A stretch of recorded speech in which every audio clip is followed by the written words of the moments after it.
مزارات پر آج کل خرافات دیکھی جاتی ہیں اور لوگ اس کو اہل سنت کی طرف منسوب کرتے ہیں، اور یہ پوچھ بھی رہے ہیں، کہہ رہے ہیں کہ مزار پر سجدہ کرنا کیسا ہے، کیا یہ جائز ہے؟ خرافات کسی مقام پر ہونا، یہ اس مقام کی جو تقدیس ہے، اس کا جو پاکیزہ ہونا ہے، یا اس مقام کی جو زیارت ہے اس کو ختم کرنے والا نہیں ہے۔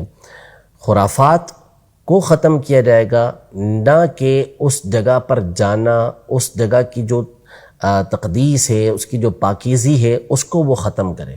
نعوذ باللہ نعوذ باللہ۔ اب تو آپ جب مکہ مکرمہ یا مدینہ منورہ میں جا کر دیکھیں گے تو وہاں پر آپ کو ایسے افراد مل جائیں گے۔ آج کل تو ویڈیوز چلتی ہیں کہ وہ مسجد نبوی علیہ صاحبہ الصلاۃ والسلام میں بیٹھے ہوئے گیم کھیل رہے ہوتے ہیں، بعض کی تو ویڈیو تاش کھیلنے تک کی چلی ہے۔ چوری کرنے کے معاملہ تو پرانے ہیں کہ جیبیں کاٹ لیتے ہیں، اسی لیے وہاں پہ جو ہے وہ سزائیں بھی سخت رکھی گئی ہیں۔ اسی طرح مسجد حرام کے اندر آپ چلے جائیں تو آپ کو وہاں پر اسی طرح کے بہت سارے کام کہ وہ ویڈیو گیمز کھیل رہے ہیں، یا اسی طرح وہاں پہ چوری کرنے کے واقعات اس طرح کے ہو جاتے ہیں۔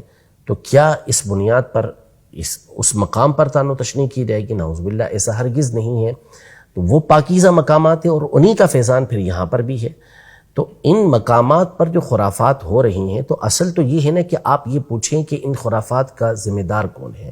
علماء اہل سنت تو اس کا سختی کے ساتھ رد کرتے ہوئے آ رہے ہیں، مسلسل ان باتوں کو بیان کرتے ہیں کہ وہاں پہ جو افراد اس طرح کے بیٹھتے ہیں اور عمومی طور پر وہ مزار کے باہر کے کسی پورشن کے اندر موجود ہوتے ہیں، اور وہاں پر وہ خرافات جو کرتے ہیں، یعنی جہاں کرتے ہیں، ہر جگہ ایک ضروری نہیں کہ ایسا ہو، جہاں ایسا معاملہ کرتے ہیں تو وہ ان کا ذاتی فعل ہوتا ہے۔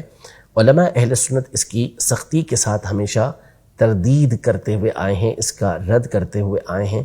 اب یہ جس کی ذمہ داری ہے، جو ادارے اس کے ذمہ دار ہیں، ان کی یہ ذمہ داری ہے کہ وہ ان لوگوں کو وہاں سے ہٹائیں۔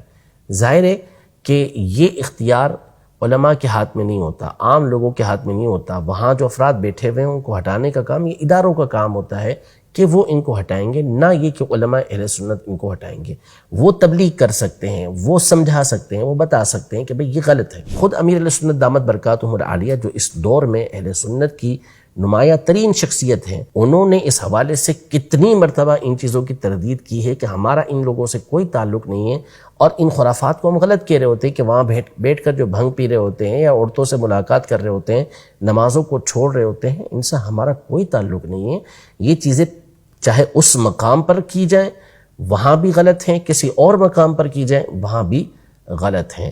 مزارات پر جانا یہ ہمیشہ سے نبی پاک صلی اللہ علیہ وسلم کے دور اقدس سے چلتا ہوا آ رہا ہے۔ خود نبی پاک صلی اللہ علیہ وسلم شہدائے احد کے مزارات پر ہر سال جایا کرتے تھے۔ جنت البقیع میں نبی پاک صلی اللہ علیہ وسلم تشریف لے کر جاتے تھے۔ مزار کا مطلب بھی قبر ہوتا ہے، قبروں پر تشریف لے کے جایا کرتے تھے، جانے کا حکم ارشاد فرمایا۔ اس کے بعد آپ محدثین کے حالات زندگی پڑھیں، اسماء اور رجال کی کتابوں کے اندر پڑھیں تو جگہ جگہ آپ کو یہ الفاظ ملیں گے کہ قبرہ یزار۔ وہ محدث تھے، ان کا انتقال ہوا اور ان کی قبر کی باقاعدہ زیارت کی جاتی تھی، اور بڑے بڑے ائمہ کے آپ کو حالات زندگی کے اندر ملے گا کہ وہ دوسرے ائمہ کی قبروں پہ جا کر حاضری دیا کرتے تھے، وہاں اپنی حاجتوں کو اللہ کی بارگاہ میں طلب کیا کرتے تھے۔